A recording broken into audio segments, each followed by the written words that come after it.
grandfather goes on strike. Author K.S. Nagarajan. Illustrator Neeta Gangopadhya.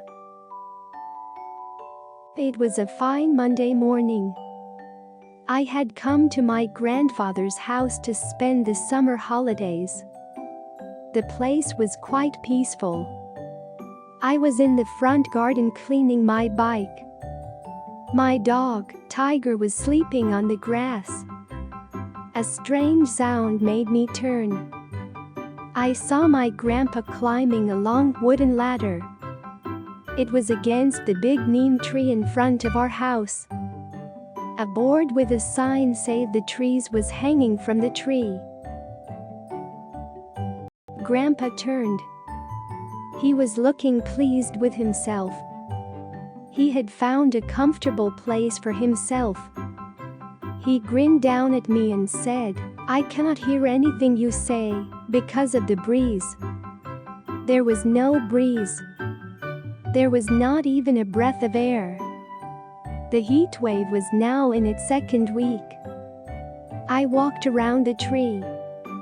I felt worried. I felt angry. I was scared. Things were really getting out of control. I just wanted life to be normal again. Grandpa was sitting now. I walked around the ladder lying in the grass.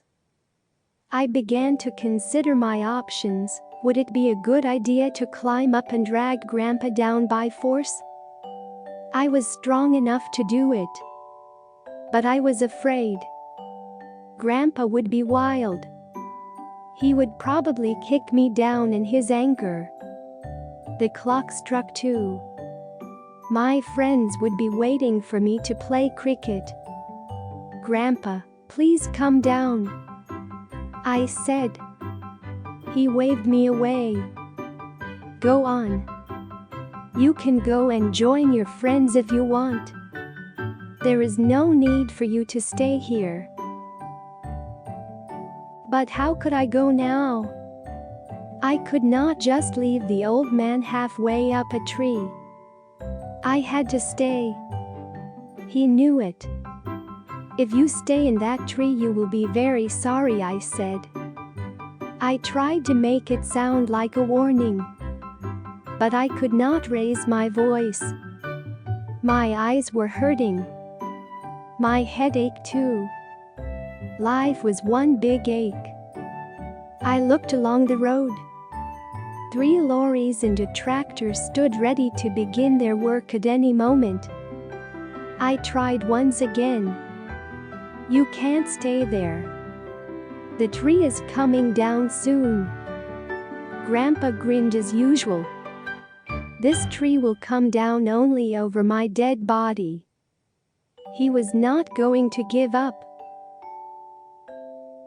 Just then the police arrived. The jeep screeched to a halt at the foot of the tree. 2 policemen got out. They both looked grim. One of them was thin and tall. The other one was heavily built. The tall one stared at me. He began to walk towards me. Suddenly he fell flat on the ground. He had tripped over the ladder which was hidden in the grass. I pretended not to notice. The policeman stood up. He looked even grimmer. His mouth had taken on a new shape. Then the tall one asked Grandpa, "Why are you protesting?" Grandpa began to narrate the details. He told them all about the plan to cut down the trees. Cutting down a live tree, a neem tree, was like committing a murder. He could not allow murder. If the trees were cut, the place would lose its beauty. The trees were sacred to him. If they wanted to cut the trees, they must cut him first. "You must come down. We cannot leave you up in a tree." "No, I will not come down," said Grandpa. "You will," said the heavy one. "I will not." "You will." Will not. Grandpa was furious. His face became red. I stepped forward quickly. Grandpa, please. You stay out of this, little fellow. Saying this, he stood up on the tree. He requested the policeman to go. Quite nicely but firmly. He warned them that if they did not go, he would climb to the very top. He asked them to imagine the awful mess if he fell from the top of the tree. The policeman got the message. They left in a hurry. I waited until the jeep turned the corner at the end of the road. Grandpa was pleased with himself. He was proud of himself. But I knew that the police would be back. He had won the first round of the battle. But the fight was only just beginning. I was wrong again. He gave me a long list of things he needed. They were a torchlight, a book, a newspaper, a blanket, a pillow, a pen and notepad, a flask of hot coffee, 2 slices of bread, biscuits, a packet of groundnuts. I went into my bedroom. I closed my eyes for a moment. But it was no good. 4 men, all talking at the same time, made a big noise. Grandpa was telling his friends about his night in the tree. They talked about the newspaper report. I heard my name being called. It was my grandpa calling me. He asked me to go out and work the pulley. There were things to be hauled. Madhu had brought oranges. Shyam had brought a packet of milk biscuits. The heavy one was soon sprawled flat on the ground. He had once again tripped over the ladder. He was lying face down on the grass. It took him a minute to get up. I tried to help. But Tiger got there first. He licked the policeman's face all over. I waited as the policeman got up. He brushed himself down. Someone should do something about the ladder, he muttered. Then he stared at me. Something should be done about that dog too, he added. Just after an hour, a blue car came. It stopped near the tree. 4 people got out. They were all carrying drawing boards and folding chairs. I saw them unfolding their chairs and putting up the boards. It was just like an open-air art class. Amrita, the lady in charge, beamed. "We are here to draw this beautiful tree," she cried. "It is such a wonderful tree. We would like to draw it before it is cut down." I did not know what to say. So I said nothing. None of them had noticed Grandpa sitting on the tree. I had a feeling that something was going to happen. And it did. Grandpa waited until the class was ready to draw. Then he let an empty tin fall through the branches. It fell down in the middle. They looked up in surprise. The lady in charge ran to me. "Is that an old man up in the tree?" she said. "Yes," I said. Mukherjee took a deep breath. He smoothed the few hairs on his bald head. "You can't stay up there, sir."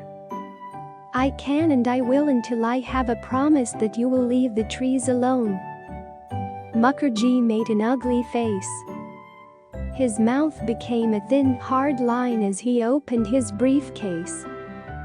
"I have here a piece of paper," he said. He began to read from the paper. Part 1, Section 3 states that Grandpa's reply was not in words. He flung down a tin plate. It hit Mukherjee's briefcase. He stepped back. So did the rest of his gang. They all held up their briefcases like shields. Grandpa was pelting them with empty tins and apple cores. Mukherjee's face was purple with rage. He did not give up. He walked over to the ladder and began to lift it. "Stop! Stop!" I cried. I ran across the grass. "Please go away," I said to Mukherjee. "Go away and leave us alone." He dropped the ladder and looked furiously at me. "Listen, little gentleman, just stay away." The band was leading a long line of marchers. They were carrying a banner which said, "Save our trees." Prakash was at the head of the marchers. He was followed by the lady and the members of her art class. There were neighbors and a lot of people from the town. People I had never seen before. "Thank you," cried Grandpa as the crowd passed our tree. At the end of the line came the two policemen. The two we knew already. They were strolling along chatting. It was really funny. Mukherjee and his men had no choice. They went straight to the town office. They held a public meeting. It looked as if my grandpa had won the battle of the trees. But still he would not come down. He said he would come down only when he saw a written promise. He wanted a properly signed statement that the trees would not be touched. I watched him as he sat waiting in the branches. He was reading a book in the orange glow of the street light. Mukherjee was due back at 8 o'clock with the statement. So really, Grandpa could have come down now. But he was firm. Grandpa looked tired. He looked ill. I wondered whether to put the ladder up and go and sit with him. But I was afraid he would not allow me to climb. It was 10 o'clock in the morning. Grandpa came back to his room in our house. It was full of sunshine and flowers. The windows were wide open. The birds were singing in the trees outside. I sat near the door letting in visitors. A cheer went up as he began to speak. "My neem, sweet neem,